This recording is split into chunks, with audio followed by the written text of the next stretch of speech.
இந்த ஒரு திருநங்கைகளால எல்லா திருநங்கைகளுக்கும் கெட்ட பேரு. இவங்க பேசுறதே வந்து ஒருமையில பேசுறாங்க. பாடி பொடின்னு ஒரு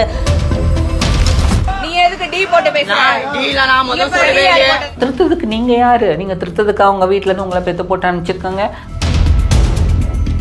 மாயா அவங்க ஒரு லெஸ்பியன் எல்ஜிபிடி கம்யூனிட்டி அப்படின்னு சொல்றாங்க. அவங்கள பத்தி பேச நீங்க யாரு? இப்போ உங்களை லெஸ்பியன் நான் சொன்னா ஒத்துப்பீங்களா? போயிட்டு இருக்க ஒரு கேள்வி ஒரு கேள்வி தானே நான் கேட்டேன். நான் வந்து தவறா இருந்து எந்த ஒரு கேள்வியும் கேட்கல. பேசி பிரயோஜனமே இல்லைங்க.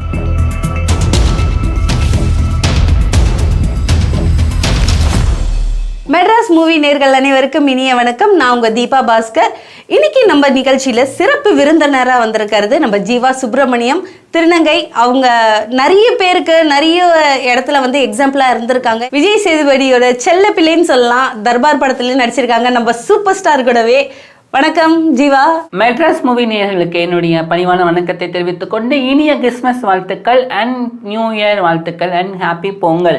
எல்லாருமே எல்லார் வீட்லேயும் மகிழ்ச்சியும் சந்தோஷமும் பொங்க. என்னுடைய 16 செல்வங்களும் பொங்கி வழி என்னுடைய அன்பு வாழ்த்துக்கள், அன்பு முத்தங்கள். சொல்லுங்க தீபா. இப்போ என்னன்னா, நீங்க கடந்து வந்த பாதைகள், ஸோ உங்களை பற்றி எல்லாருக்குமே வந்து ஆல்ரெடி மக்களுக்கு தெரியும். இப்போ ரீசெண்டாக நீங்கள் பண்ணிகிட்டு இருக்க மூவி வரைக்கும் நான் என்ன கேட்குறேன்னா, நார்மலாக வந்து ஒரு பர்சன் மீடியாவில் சக்ஸஸ்ஃபுல்லாக வர்றதே வந்து ஒரு கடினமான ஒரு விஷயம். அந்த சமயத்தில் ஒரு திருநங்கை இன்னைக்கு சூப்பர் ஸ்டார் வரைக்கும் வந்திருக்காங்க, நல்லபடியாக ஒரு பேர் எடுத்து வந்திருக்காங்க அப்படின்னும் போது அதோட சக்ஸஸ் எப்படி, நீங்கள் கஷ்டப்பட்டு எப்படி வந்தீங்க, உங்களோட கொஞ்சம் லைஃப் ட்ராவலை ஒரு ஷார்ட் அண்ட் ஸ்வீட்டாக சொல்லுங்கள் பார்க்கலாம். ஃபஸ்ட்டு நான் இஷ்டப்பட்ட ஒர்க் இது. ஸோ இதில் கஷ்டம்னு பெரிய விஷயமே கிடையாது. லட்சியங்களை அடையிறதுக்கான குறிக்கோள் மட்டும் தெளிவாக இருந்தால் போதும்.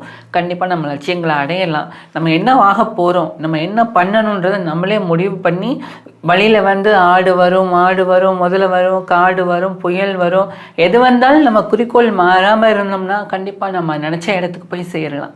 அவ்வளோதான் என்னை பொறுத்த வரைக்கும். இப்போ சமூகத்துல திருநங்கை எந்த விதமா வந்து பார்க்கப்படுது? சில இடத்துல வந்து தரக்குறைவா பேசுறாங்கன்னு சொல்றாங்க. நம்ம என்னதான் சக்சஸ்ஃபுல்லா அடிச்சுக்கு பிடிச்சி வந்தாலும் அங்கேயும் வந்து சில இடத்துல நம்மளுக்கான அங்கீகாரம் கிடைக்க மாட்டேங்குது.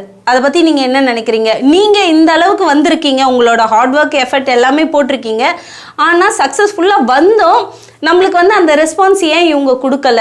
இவ்வளோ எஃபர்ட் போட்டிருக்கோமே, இதுக்காக உழைச்சிருக்கோம், மெயின் நான் தானே, பட் ஏன் எனக்கு அந்த ரெஸ்பான்ஸ் கூட கொடுக்க மாட்டேன்றாங்க? நீங்கள் என்னைக்காச்சும் ஃபீல் பண்ணியிருக்கீங்களா? அப்படி இல்லைங்க. எனக்கு எல்லா இடத்துல ரெஸ்பான்சிபிள் கொடுக்குறாங்க. நான் என்ன காட்டுறனோ அதான் எனக்கு திரும்ப வந்திருக்கு. ஸோ நான் நல்லபடியாக தான் வந்துட்டுருக்கேன். எல்லா இடத்துலையுமே போட்டி போகாமல் இருக்க தான் செய்யும். நம்ம அதுக்காக இந்த ஃபீல்டே வேணான்னு ஒதுக்கிட்டு போக முடியாது.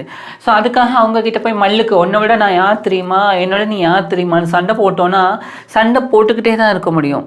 அது முடிவுக்கு வராது. நம்ம சைலண்டாக நம்ம வேலையில் நம்மளோட திறமையை ப்ரூவ் பண்ணணும். அவங்கக்கிட்ட வந்துட்டு வாய் வார்த்தையில் ப்ரூவ் பண்ண நினச்சோன்னா கடைசி வரைக்கும் நம்ம வரவங்க எல்லாருக்கிட்டையும் வாய் வார்த்தையில் பேசிக்கிட்டே டைம் தான் வேஸ்ட் ஆகும். ஸோ நம்ம வந்து வேலையில் எல்லாருக்கும் ப்ரூவ் பண்ணணும். அவ்வளோதான் நம்மளோட என்னை பொறுத்த வரைக்கும் அதுதான் நான் சொல்லுவேன்.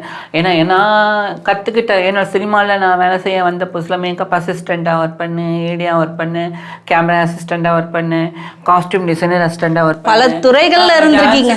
ஸ்பாட் பாயாக ஒர்க் பண்ணினேன், ஸ்டேஜ் டான்ஸராக ஒர்க் பண்ணினேன். இதெல்லாம் பண்ணேன். இதெல்லாம் நேரத்தில் கோயம்பேடுலேருந்து காய்கறி வாங்கிட்டு வந்து கூறு போட்டு அங்கங்கே விற்கிறது, லெமன் சாதம், தயிர் சாதம் கிண்டி கொண்டு போய் 15 ரூபா 20 ரூபா பேக்கெட் அப்போலேருந்து நான் பண்ணிட்டு இருந்தேன். இதெல்லாம் நான் பண்ணி தான் வந்திருக்கேன். எல்லா இடத்துலையும் எனக்கு பிரச்சனைகள் இருந்தது. அது பிரச்சனைகளை மட்டுமே நம்ம பார்த்துக்கிட்டே இருந்தோம்னா நம்மளோட லட்சியங்களை அடைய முடியாது. நிறைய இருக்கும். எனக்கு ஒரு பழக்கம் எப்படின்னா, நெகட்டிவ் ஷேடு யார்கிட்டையுமே பேச வேணாம் அப்படின்னு நான் நினைப்பேன். எப்போவுமே வந்து பாசிட்டிவாக பேசுவோம். நெகட்டிவ் எதுக்கு?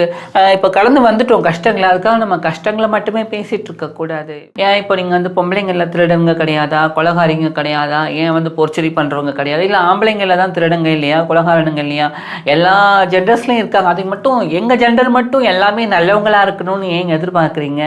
எல்லா இடத்துலையும் ஒரு கெட்டவங்க தான் இருப்பாங்க. திருந்துவாங்க, அவங்கவுங்களா திருந்தணும். திருத்ததுக்கு நீங்கள் யார்? நீங்கள் திருத்ததுக்கு அவங்க வீட்டிலேருந்து உங்களை பெற்று போட்டு அனுப்பிச்சிருக்காங்க. இப்போல்லாம் ஏன் அவங்க வந்து ஒருத்தவங்க கிட்ட போய் வேலை வாங்கி தரேன் அப்படின்னு பேசியிருக்காங்க, நல்ல விஷயம். ஸோ அதோட முடிச்சுட்டு கேமரா எடுத்து இது மாதிரி பண்ணியிருக்காங்க, செஞ்சுருக்காங்க. ஓகே, அவங்க வந்து பண்ணியிருக்காங்க. இன்னொன்று, எல்லா ஜெண்டர்லேயுமே வந்து மற்றவங்களுக்கு கெட்ட பேர், இந்தவங்களுக்கு கெட்ட பேர் இல்லைங்க. ஏன் ஆம்பளைங்க பொம்பளைங்க திருடுங்க இந்த மாதிரிலாம் இல்லையா? அவங்கவுங்க வேலையை அவங்கவுங்க பாருங்கள். யாரும் திருத்த வேணாம். அவங்கவுங்களுக்கு தெரியும் நம்ம என்ன பண்ணணும். இல்லை ரோட்டில் ஒரு இடத்துல வந்து கை நீட்டி பிச்சை கேட்குறாங்கன்றது எவ்வளோ பெரிய கொடுமை தெரியுமா?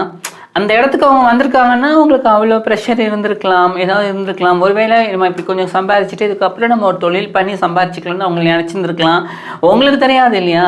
இந்த இடத்துல வந்து சும்மா நிற்கிறவங்க கிட்ட போய் ஒரு வார்த்தை நீங்கள் கேட்குறீங்க, இதுக்கு பின்னாடி என்னென்ன பெயின் இருக்குன்றது உங்களுக்கு தெரியாது. ஸோ இந்த மாதிரி யாரையும் போய் நம்ம கேட்க வேணாம். இப்போ இப்போ ப்ராஸ்டியூட் பண்ணுறாங்க ஒரு பொண்ணு போயிட்டு, நீ இதை பண்ணாத நான் உனக்கு வேலை வாங்கி தரேன் அப்படின்னு யாராவது சொன்னாங்கன்னா அவங்க கேட்பாங்களா? இல்லை ஒரு திருடங்கிட்ட போய் நீ திருடாதடா நான் வந்து உனக்கு தரேன்டா அப்படின்னு சொன்னால் அதெல்லாம் உங்கள் வேலையில் எல்லாமே அங்கே போய் கேட்க வேண்டியதானே, அதை வீடியோ எடுத்து போட வேண்டியதானே, அதையும் ரெக்கார்ட் பண்ணி போட வேண்டியதானே. அதை என்ன நிறைய பேர் வந்து டான்ஸ் மணியே வந்து குறித்து இவங்கள சொன்னால் ஈஸியாக வந்து இது பண்ணலாம்னு நினைக்கிறாங்களான்னு சொல்லி அதுக்காக நான் லயாவும் தப்பாக சொல்லலை, சொல்கிறேன். எல்லா பக்கமுமே எல்லாரையுமே வந்து திருத்துறது நம்ம வேலை கிடையாது. நீங்கள் முதல்ல உங்கள் லைஃப்பை கரெக்டாக வாழுங்க, அதுக்கப்புறம் நம்ம அடுத்தவங்கள சொல்லலாம். என்னை பொறுத்த வரைக்கும் அதுதானா, இவங்களையும் தப்பு சொல்லலாம் அவங்களையும் தப்பு சொல்லலாம். இப்போ இருக்கிற ஜென்ரேஷன் எல்லாத்துக்கும் எனக்கு வழி விட்டு உதவி செய்கிறாங்க. எல்லா இடத்துலையும் வாங்க நம்ம ஒர்க் பண்ணலாம் அப்படின்ட்டு, ஒன்றே குலம் ஒருவனே தேவன்ற மாதிரி நம்ம எல்லாம் ஒன்று தான், வா வா அப்படின்னு எல்லாரும் இப்போல்லாம் வந்து ஹேண்ட் கொடுக்குறாங்க. வாங்க நம்ம தாங்கினா கூட கொடுங்க, ஐஎம் அப்படின்னு சொல்லிட்டு அவங்கள இன்ட்ரடியூஸ் பண்ணிக்க தயாராக இருக்காங்க. ஸோ யாரையுமே நம்ம தப்பாக ரிஜெக்ட் பண்ண நினைக்க வேணாம். எல்லாரும் நீங்கள் சமந்தான், நீங்கள் யாரையும் திருத்த வேண்டாம். அவங்களுக்கு தெரியும் அவங்க திருந்தி வாழ்கிறதுக்கு, அவ்வளோதான் என்னை பொறுத்த வரைக்கும். இப்போ திருநங்கைகள்லாம் வீட்டை விட்டு வெளியில் வர்றதுக்கு முக்கியமான காரணம் ஒரு அன்பு கிடைக்கலன்ற ஒரு ஏக்கம், அடைக்கலம் இல்லை அப்படின்ற ஒரு ஏக்கம், ஒரு இதுதான். ஸோ அது வீட்லேயே கிடச்சிருச்சுன்னா இந்த மாதிரி வெளியில் வந்து இப்போ நீங்கள் சொன்னீங்க ஸ்ட்ரீட்டில் நிற்கிறாங்க பிச்சை எடுக்கிறாங்க அதெல்லாம் இருக்காது. ஸோ நீங்கள் திருநங்கைன்னு அவங்களுக்கு ஒரு புரிதல் வரும் பொழுது வீட்டில் அண்ணனோ தம்பியோ இல்லை கூட இருக்கிற ஃப்ரெண்ட்ஸோ டீச்சர்ஸோ அவனை கூப்பிட்டு உனக்கு என்ன ஆசை, உனக்கு என்ன படிக்கணும், உனக்கு நாங்கள் இருக்கிறோம், நீ எப்படி வேணுனாலும் இங்கேயே இருன்னு சொல்லி சப்போர்ட் பண்ணினீங்கன்னா கண்டிப்பாக நீங்கள் நினச்ச மாதிரி டீச்சராகவோ வக்கீலாவோ இல்லை ஜட்ஜாவோ இந்த மாதிரி எல்லா துறைகள்லையும் வந்துட்டாங்க, இனிமேலும் நிறைய வருவாங்க. முதல்ல வீட்டை விட்டு அனுப்பாமல் அந்த மாதிரி ஜெண்டர்ஸ் தெரிஞ்ச உடனே நீங்களே அடைக்கலமும் அன்பும் கொடுங்க. அப்போ தான் திருநங்கைகள்னு சொல்லி நிறைய கமெண்ட் நான் பார்ப்பேன். அந்த திருநங்கைகள் இல்லாமல் திருமங்கைகளாக ஒளிமிகு வளர்ச்சி அடைவோன்றதை நான் வந்து உங்களுக்கு சொல்லிக்கிறேன். இப்போ இருக்கிற அரசாங்கமும் எங்களுக்கு நிறைய சலுகைகள் கொடுக்குறாங்க, எங்களுக்கு நிறைய வந்து தொழில் வளர்ப்பு முறை தொழில் பயிற்சி முறை நிறைய சொல்கிறாங்க, எங்களுக்கு படிப்புகளுக்கு வந்து சலுகைகள் தராங்க. ஸோ அந்த அரசாங்கத்துக்கும் பெரிய நன்றியை சொல்லிக்கிறேன். இது மூலமாக எங்களுக்கு பொதுமக்களும் நிறைய அன்பு கொடுக்குறாங்க. இப்போ இருக்கிற யங்காக இருக்கிற பீப்புள்ஸ் எல்லாருமே வந்து ரொம்ப சப்போர்ட் பண்ணுறாங்க. எனக்கு ரொம்ப சந்தோஷமாக இருக்குது. போகிற இடம் எல்லாமே ஜீவாக்கா ஜீவாக்கா ஜீவாக்கான்னு, என் பேர் ஜீவாக்கான்னு ஆயிடுச்சு, ஜீவான்னு இல்லை ஜீவாக்கான்னு ஆயிடுச்சு. அந்த அளவுக்கு என்னை வந்து ரொம்ப என் கூட பிறந்தவங்க கூட என்னை அப்படி கூப்பிட்டது கிடையாது. நிறைய தம்பிங்க இருக்காங்க, சீரியஸாக இந்த ஊரில் எனக்கு நிறைய தம்பிங்க இருக்காங்க, அக்காங்க இருக்காங்க, அண்ணங்க இருக்காங்க, அம்மாங்க இருக்காங்க. அந்த அளவுக்கு நான் என் பேரே மறந்து போகிற அளவுக்கு என் மேலே வந்து பாசத்தை கொட்டுறாங்க. இதுக்கெல்லாம் என்ன கைமாறு செய்ய போறேன்னு தெரியல. ஆமாம், இன்னொரு விஷயம் சொல்லுவாங்க, நீங்கள் படத்தில் பண்ணுறது பிடிக்குதா இல்லை சீரியல் பண்ணுறதுல பிடிச்சிருக்கா அப்படிங்கிறாங்க. எனக்கு யூடியூப்பில் பண்ணுறது ரொம்ப பிடிச்சிருக்கு அப்படின்னு நான் சொல்லுவேன். ஏன்னா நான் உங்கள் சட்டை பேக்கெட்லேயே இருக்கேன், அவங்களோட சட்டை பேக்கெட்டில் மொபைல்லே இருக்கேன், எப்போ வேணாலும் எடுத்து நான் பார்த்துக்கலாம். டிவினா அந்த டைமுக்கு தான் நான் வருவேன், தேட்டர்னா போய் தான் பார்க்கணும். அதுக்கு நான் ரொம்ப நன்றி கடன் பட்டிருக்கேன். அதனால தான் நான் யூடியூப்பும் தொடர்ந்து பண்ணிட்டு இருக்கேன். ஸோ படங்களும் பண்ணுறேன், பட் யூடியூப் நிறைய நான் பண்ணிட்டு இருக்கேன். நீங்கள் வந்து டீட்டெயிலாக சொல்லிட்டீங்க, எல்லாமே ரொம்ப சூப்பராக இருந்தது. ஸோ எந்த அளவுக்கு வந்து திருநங்கையில் வந்து ஃபேமிலியில் ஆதரவாக இருக்கணும், அவங்க வந்து விட்டுட்டு போனால் கூட நீங்கள் வந்து ப்ரொடெக்ட் பண்ணி பார்த்துக்கிறீங்க அப்படின்னு முதற்கொண்டு நீங்கள் தெளிவாக சொல்லியிருக்கீங்க. இதே சமயத்தில் லயாவோட கொஸ்டின் தான் நான் கேட்க போகிறேன்.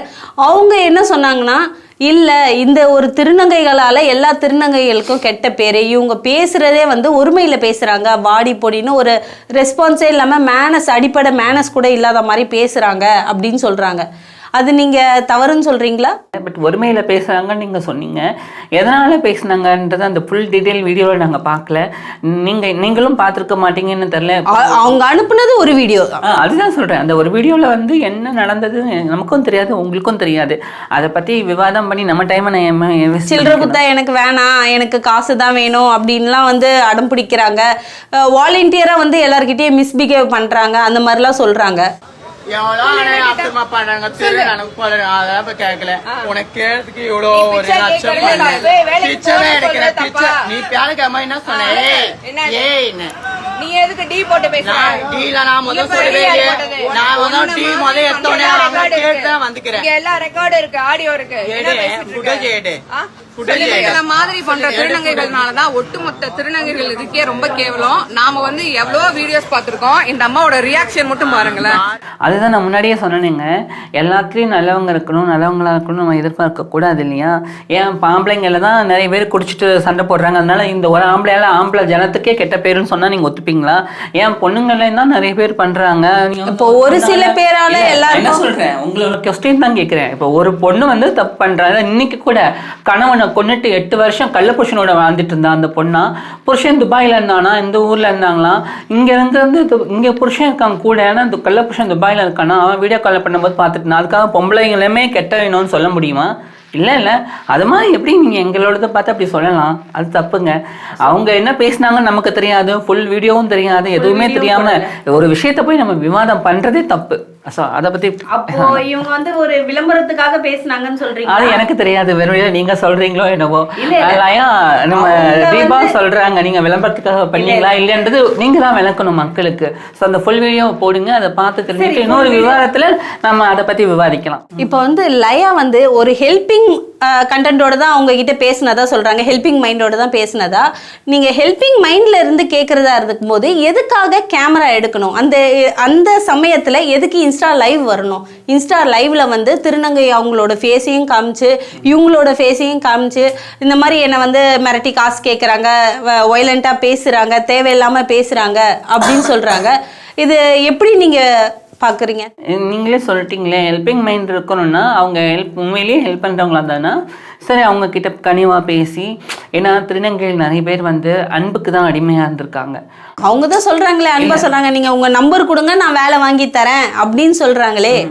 அப்ப கூட வந்து அவங்க செய்யல. என்ன செய்யணும்? அவங்க வந்து அவங்க நம்பர் கொடுக்கல, நீ என்ன எனக்கு வேலை வாங்கி கொடுக்குற, எனக்கு வேலை எல்லாம் வேணாம் அப்படின்னு இருக்காங்க. யாரும் திருத்தது நம்ம வேலை கிடையாதுங்க. அவங்களுக்கு தெரியும் உங்க வேலை என்ன பண்ணணும் ஏது பண்ணணும். ஒருத்தவங்க கிட்ட போய் ரோட்ல நின்று பிச்சைன்னு அப்படி நம்ம கை நீட்டி கேட்கணும்னு ஈஸியா நீங்க சொல்றீங்க, பிச்சை எடுக்கிறாங்கன்னு. அந்த இடத்துக்கு வர்றதுக்கு எவ்வளவு துயரங்கள், எவ்வளவு கஷ்டங்கள், கை நீட்டுறது சாதாரண விஷயம் கிடையாதுங்க. அதையெல்லாம் தாண்டி அந்த இடத்துக்கு வராங்கன்னா அவங்களுக்கு எவ்வளவு கோத்துருப்பட்டிருப்பாங்க. இல்லை நானும் அந்த மாதிரி இடத்துல இருந்திருக்கேன். எல்லாரும் நல்லவங்களா இருக்கணும்னு நீங்க எதிர்பார்க்க கூடாது. உங்க 5 பேரிலே ஒரே மாதிரி இல்லைன்றப்போ எல்லாத்தையும் நீங்கள் எங்களோட ஜென்ரஸில் எல்லாரும் நீங்கள் எப்படி இருக்கணும் அப்படி இருக்கணும் நீங்கள் யாரும் எங்களை டிசைட் பண்ணக்கூடாது. அவங்களுக்கு தெரியும் எப்படி வாழணும்ன்ட்டு, எப்போ பசிச்சா எப்போ சாப்பிடணும் அவங்களுக்கு தெரியும், எப்போ தூங்கணும்னு தெரியும். நீங்கள் சொல்கிற மாதிரி நாங்கள் எங்களை ப்ரொஜெக்ட் பண்ணிக்க முடியாது. அவங்களுக்கு தெரியும். இப்போ நான் இருக்கேன், என் வேலைக்கு எனக்கு என்ன தேவையோ அதை நோக்கி நான் போயிட்டுருக்கேன். அவங்களுக்கு என்ன தெரியும் அவங்க போவாங்க. ஸோ அவங்களோட லைஃப்பை பற்றி நம்ம விவாதம் பண்ணுறதுக்கு நம்ம ஆள் கிடையாது. ஓகே, நீங்கள் வந்து ஆப்போசிட்டில் இருக்க அந்த திருநங்கையோட வலியும் சரி அவங்களோட பெயினும் சரி நீங்கள் தெளிவாக சொல்லிட்டீங்க. ஆனால் இப்போ வரைக்கும் லயா அவங்க வந்து எதனால் அங்கே லைவ் போனாங்க, தேவையில்லாமல் ஒரு புரட்சி பண்ணுறதா ஒரு விஷயத்த ஆரம்பித்து அது ஒரு கண்டென்ட்டாக வைரல் ஆக்கி கொண்டு வந்திருக்காங்க.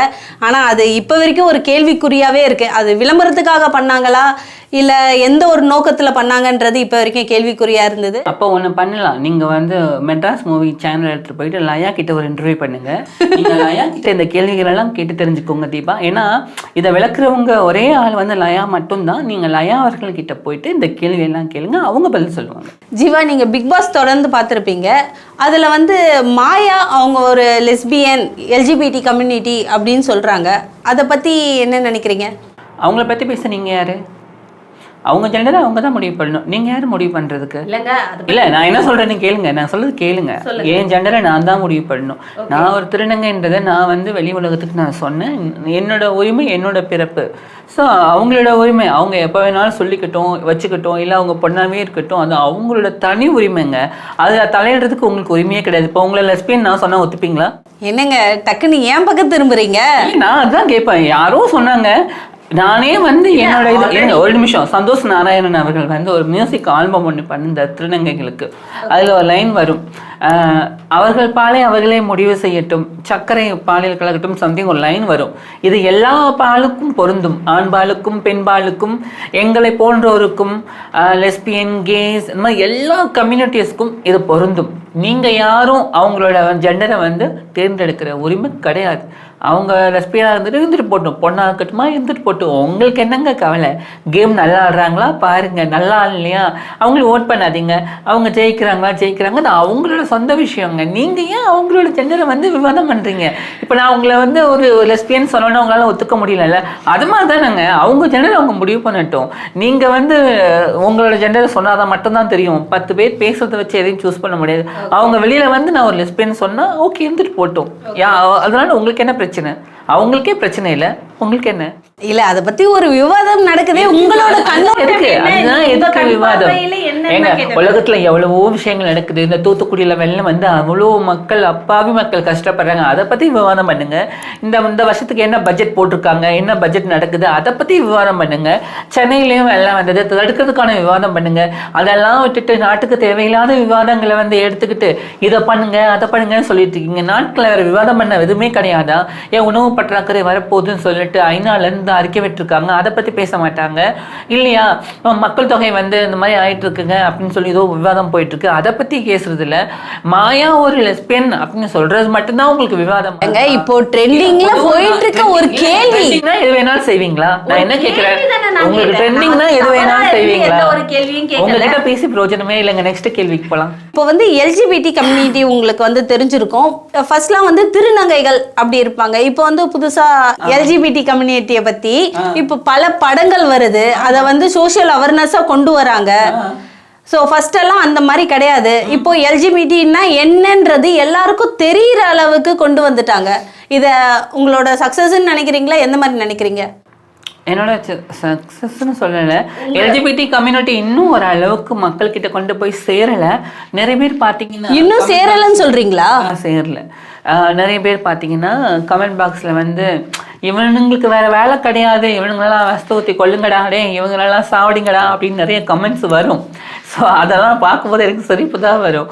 ஸோ இது வந்து நாங்களாக தேர்ந்தெடுத்துக்கிட்டது கிடையாது. எங்களுக்கு வந்து இப்படி ஒரு கடவுள் இருக்காருன்னு நம்புறேன். ஓகே, நடந்துச்சா என்ன இது எனக்கு தெரியாது. ஸோ இது ஒரு பிறப்பு, எல்லாருக்குமே ஆண் பெண் எப்படியோ அப்படி தான் நாங்களே எங்களை உருவாக்கிக்கிட்டு நாங்களே போயிட்டு இப்படி கஷ்டப்படுறதெல்லாம் கிடையாது. ஸோ கடவுள் கொடுத்த பரிசாக நாங்கள் நினச்சி ஏற்றுக்கிட்ட சந்தோஷமாக இதுதான் நான் இப்படி தான் இருப்பேன் அப்படின்னு நாங்கள் வாழ்கிறோம், அவ்வளோதான். சமுதாயத்துக்காக பொய்யா வந்து நாங்கள் நடிச்சுக்கிட்டு இவனுக்கு ஒரு மாதிரி அவனுக்கு ஒரு மாதிரி இவனுக்கு ஒரு மாதிரி உள்ளே நடிச்சுக்கிட்டு பொய்யான வாழ்க்கை வாழலாமா? எங்களுக்கு பிடிச்ச வாழ்க்கையை சுதந்திரமாக சந்தோஷமாக வாழ்கிறோம், அவ்வளோதான். ரெண்டாவது, எல்ஜிபிடி கம்யூனிட்டி பற்றி அவேர்னஸ் வேணும்னா நான் நிறைய இடத்துல சொல்லியிருக்கேன், எங்கேயும் சொல்ல கடமைப்பட்டிருக்கேன். ஸ்கூலில் வந்து ஒரு விஷயம் என்ன, இது வந்து கரெக்டாக எங்கே சொல்லணும்னா, ஸ்கூல் படிக்கிறதில்ல 1ஆவதுலேருந்து எத்தனை பேஜ் இருக்கோ அதில் ஒரு 1/2 பேஜ் எங்களுக்காக ஒதுக்குங்க.